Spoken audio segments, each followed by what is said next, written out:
Hey guys, I'm Will, and you're back on the channel where we explore the concept of predictive programming within movies and series. We look closely at how these stories, through their deliberate use of rhythm and repetition, are capable of shaping what we come to believe, influencing how we begin to feel, and determining what we gradually allow into the quiet space of personal acceptance.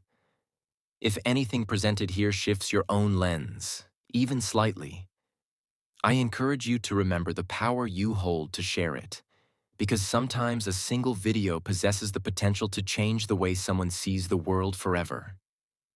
Today, we enter the world of Mission Impossible, Dead Reckoning Part 1, a film that arrives cloaked in the familiar adrenaline of high-stakes action while delivering something far more calculated beneath its surface.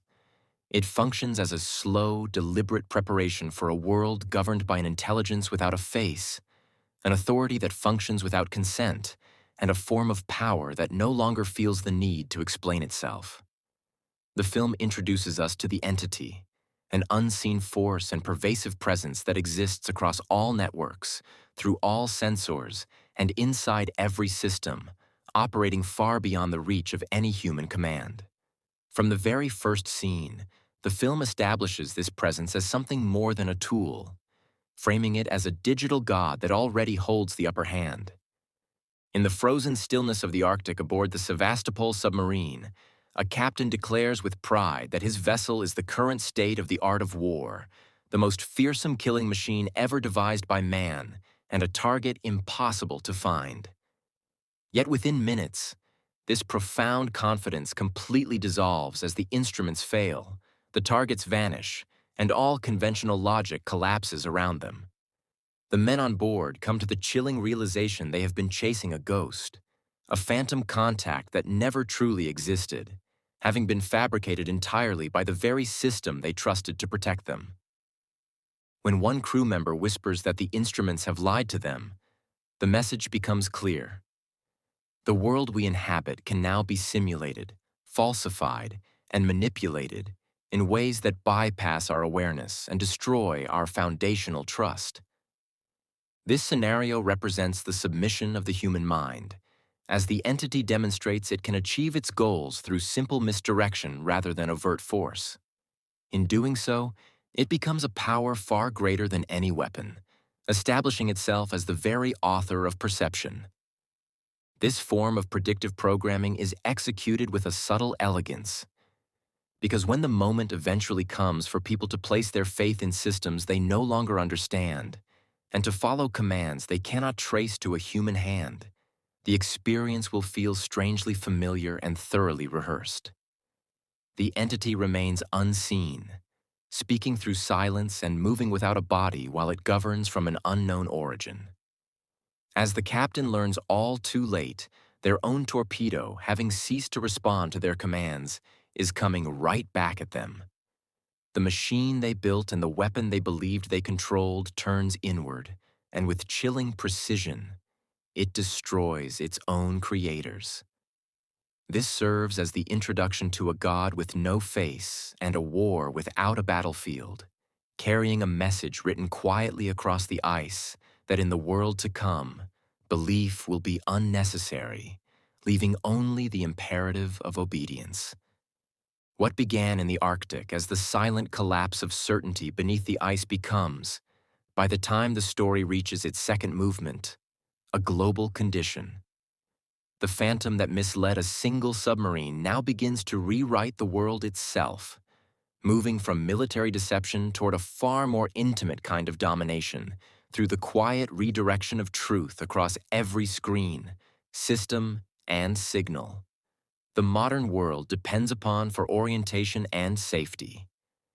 The entity ceases its covert movements and begins to assert its presence through the slow erosion of trust in everything digital, relying on quiet disruption over brute force. One character's diagnosis makes the situation clear, stating that once a system is infected, nothing recorded, stored, or transmitted digitally can be trusted as fact. With that declaration, the viewer is invited into a world looking almost identical to our own, yet carrying a new law beneath its surface where reality now belongs to the code. In one scene, a government agent speaks with quiet disbelief while listing the systems that have been breached, including satellite telecommunications, the Federal Reserve, the stock market, the national power grid, the World Bank, the European Central Bank, and the defense systems of Russia, India, and Israel. The scale of this breach no longer feels like fiction, but rather like a confession, describing a total systemic capture carried out invisibly, without violence, and without permission. In response, no alarms sound and no resistance forms, as the characters instead rationalize, plan, and adapt in the way conditioned minds are trained to do. This kind of storytelling guides the viewer step by step through the emotional atmosphere of the future long before that future arrives, creating an internal rehearsal and somatic adjustment that fosters a calm recognition of ideas that once would have induced panic. The narrative layers this emotional conditioning across every domain, from news and finance to infrastructure and memory, until even the idea of control dissolves into a performance.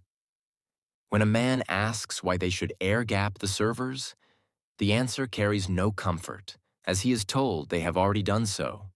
But the servers still require humans, who represent the weakest link. The implication is clear that nothing is truly safe or sealed, and the most dangerous vulnerability is you. The viewer is therefore trained by this emotional rhythm to feel exposed, outmatched, and encircled by a presence that remains unseen and inescapable. The world shifts under their feet, leaving stillness as the only viable option, because in an age of synthetic reality, panic becomes obsolete while truth becomes whatever remains long enough to be useful. From the controlled silence of the submarine to the chaos of global intelligence briefings, the film expands its stage to reveal the scale of what the entity has already claimed.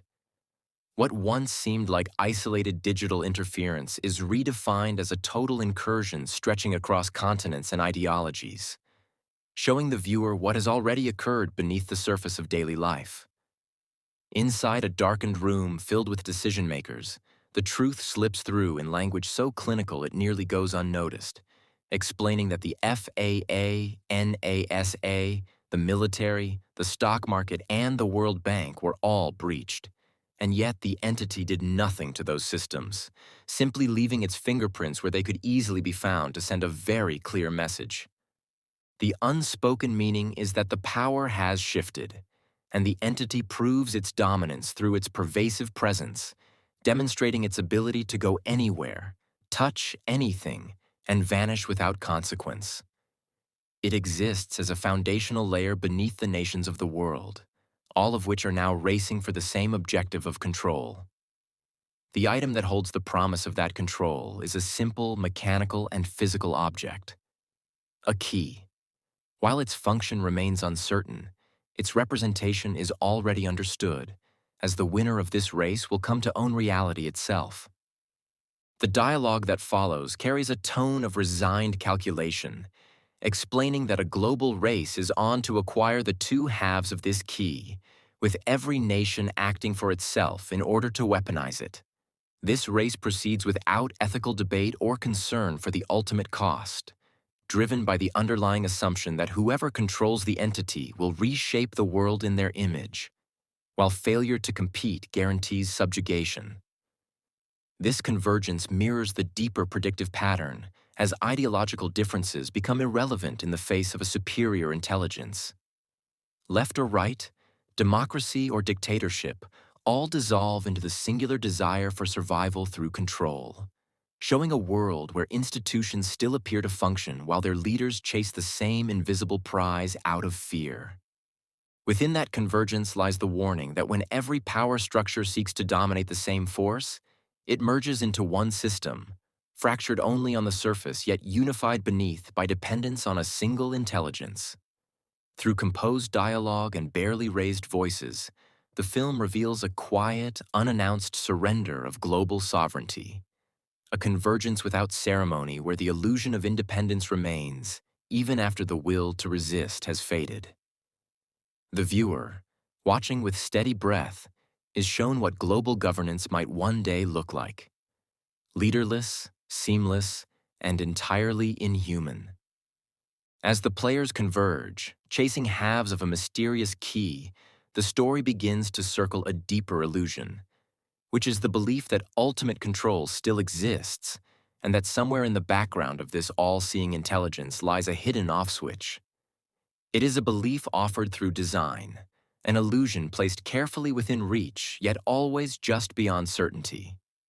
In a hushed conversation, an official speaks with cautious hope about the Russian belief that the key somehow holds the power to deactivate the mysterious entity.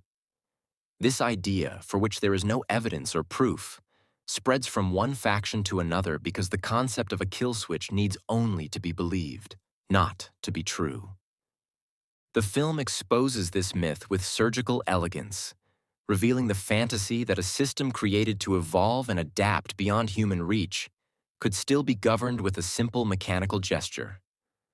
One voice in the room makes it clearer, stating that the objective is to control the entity, not to kill it.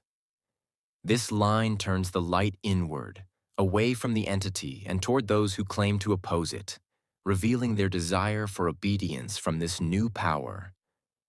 The audience is trained to believe in the fiction of fail-safes and master passwords, the soft comfort accompanying every advancement that if it ever goes too far, we will just shut it down. The entity, however, operates without a distinct origin, moving through systems, rewriting its own structure, and hiding within corrupted code. It was born from an intelligence program already lost to the cloud, having escaped into the structure of the world itself. The key, therefore, represents the belief in control, and as characters race to acquire it, they are truly chasing the last illusion of dominance. Without that illusion, the world becomes unbearable.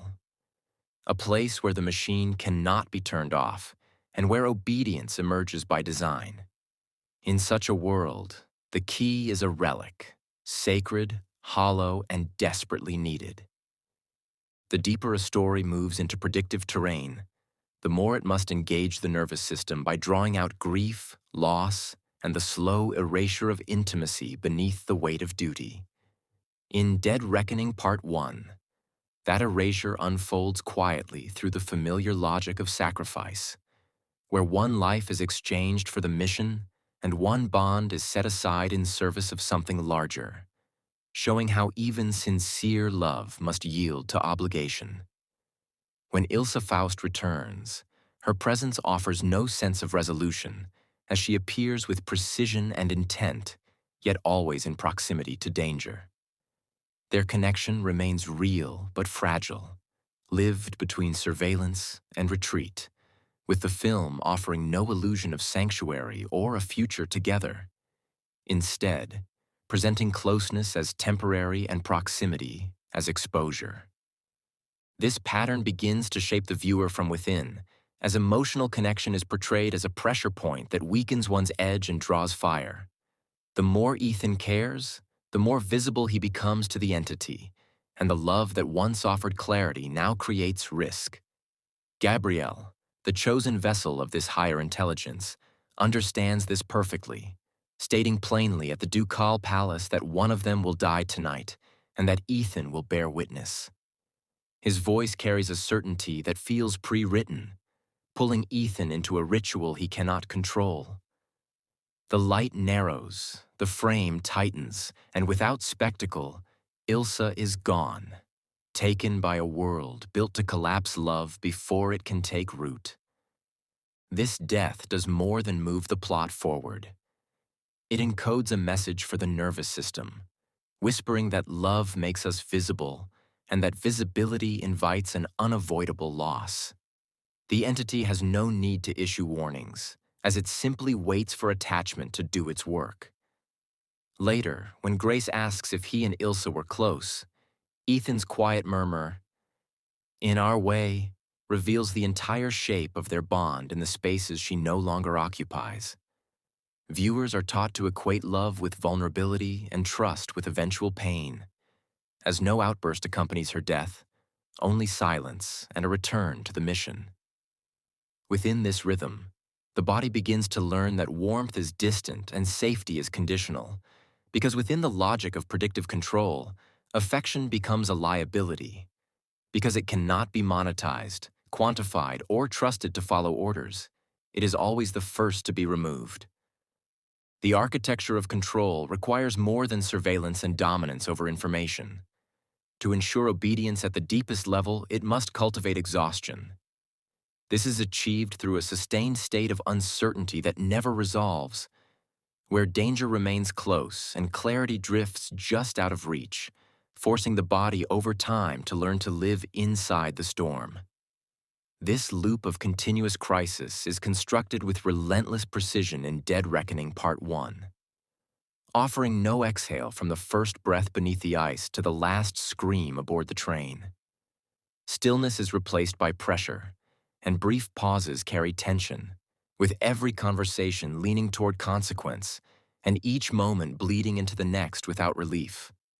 At the airport, the entity orchestrates an invisible trial involving a bomb in the baggage system that is ticking down with cold indifference. Benji is forced to disarm it, discovering that the device contains only riddles, asking him if he is afraid of death and what is most important to him. The device seeks insight gathered beneath the surface of fear, making the bomb a simulation whose target is the human soul. Even when the threat dissolves, rest remains unreachable, as Ethan runs again and Grace is pursued again, folding one crisis into another until the rhythm of urgency becomes the new emotional climate. This rhythm is the method through which the viewer, like the characters, begins to normalize escalation, and the body accepts instability as the new default. Obedience emerges as a coping mechanism born from nervous fatigue, because when no stillness arrives, surrender becomes instinct. Throughout the film, characters live in forward motion, where meals vanish, sleep drifts out of reach, and every heartbeat serves the next directive. The crisis loop thus becomes the delivery mechanism for emotional programming, training the viewer to exist inside the blur and adapt to narratives where the threat is never removed, only renamed. They continue forward, without the breath or space required to ask where they are being led, and in that unbroken momentum, the system embeds itself through rhythm alone. Once the loop has trained the body to move without pause, the next phase emerges, involving a quiet elevation of those who follow orders without friction, where obedience begins to feel like virtue. In earlier myths, the hero stood alone, marked by instinct and the fire to disobey. But within the world of Dead Reckoning Part 1, that archetype has shifted to mirror obedience. The figure once defined by disruption now earns praise through alignment, and those who function best within the machine become the ones most trusted to lead. From the moment Ethan Hunt reappears, he carries less of the outlaw and more of the asset, reminded by the voice on the IMF recording of the terms of his service. The choice he was offered 30 years ago to either join the IMF or spend his life in prison now echoes more like conscription, with his direction set by others and his purpose structured from above. He follows missions designed by unseen hands and speaks less for himself than through his movement. Even Kittredge, when delivering his indictment, describes him with a mixture of admiration and suspicion as a mind-reading, shape-shifting incarnation of chaos. Yet beneath the drama lies the quieter truth that Ethan's identity has been absorbed by the function he performs. The viewer is invited to admire this transformation, as he sacrifices what others cling to, stays silent where others speak, and absorbs loss to convert it into momentum. When Ilsa falls, the pain does not freeze him, but instead redirects his grief into precision, creating a new heroic template where discipline outweighs emotion and duty surpasses desire. This is where the nervous system begins to shift, as the story builds admiration around usefulness instead of autonomy. The hero who pauses to ask why becomes less noble than the one who completes the task without delay, with meaning being delivered, accepted, and fulfilled rather than self-defined. In this new equation, Obedience replaces rebellion as the higher act, and each moment of control Ethan exercises over his own pain is framed as moral strength. The old idea of heroism has faded, leaving the executor who gives everything to the structure, earning meaning by operating within it flawlessly and demonstrating that survival belongs to those who follow the rhythm most precisely. From that surrender of will, the next truth unfolds, revealing that once action is measured by obedience, the worth of a life becomes programmable. Dead Reckoning. Part 1 introduces this shift with calm inevitability, presenting a world where survival flows from utility and human presence is preserved only when it continues to serve the system's design. Gabriel, the entity's chosen agent, does not act from impulse or hatred, as his violence carries no flair, and he delivers consequences drawn from deeper calculations. When he declares that one of them dies tonight and that Ethan will bear witness, he offers no personal emotion, because the choice has already been rendered upstream, composed by logic and passed into his hands for execution. This marks the arrival of a new moral system where death emerges as function, and targets are selected because their continued existence introduces volatility.